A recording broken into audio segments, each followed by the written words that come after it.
আজকে আমাদের পাশের বাড়িতে কালী পুজোর নিমন্ত্রণ ছিল সববার। তাই আর কি, পিউ আমার জন্য ওয়েট করছিল আমি কখন আসবো, তারপরেও আমার সাথে আসবে। আর বাকি সবার তো ইনভাইটেড ছিলাম। তো প্রত্যেকে মিলে কিন্তু দেখো চলে এসেছি। এত ভিড় ছিল, নিচেই বসেছিলাম অনেকক্ষণ। সবাই বললো এই যে উপরে সিসি ক্যামেরা লাগানো, আর এই মনিটরে দেখে নাও যে উপরে ভিড় আছে কি নেই। এই দেখতে দেখতে অনেকটা দেরি হয়ে গেল। তারপরে তাড়াতাড়ি করে উপরে গিয়ে আগে মাকে একটা নমস্কার করলাম। তারপরে তো সবার আগে দিদাদের বসিয়ে দিলাম, কারণ আমরা সিটই পাইনি। লাস্ট ব্যাচে আমরা সিট পেলাম অনেকক্ষণ বসার পর। ব্যাস আর কি, খেতে বসে পড়েছি। এখন বাজে প্রায় রাত 1:45। ব্যাস, খিদে তো জবরদস্ত পেয়েছে।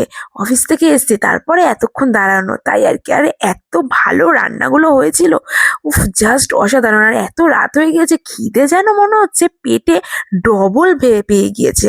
যাই হোক, খাবারগুলো দারুণ হয়েছে। তোমরা কি করছো? একটা লাইক, একটা সাবস্ক্রাইব করো। আর দেখা হবে আবার নেক্সট কোনো ব্লগে। ততক্ষণ আমার খাওয়া কমপ্লিট। চলো, আমি নাচতে নাচতে বাড়ি যাচ্ছি। টাটা।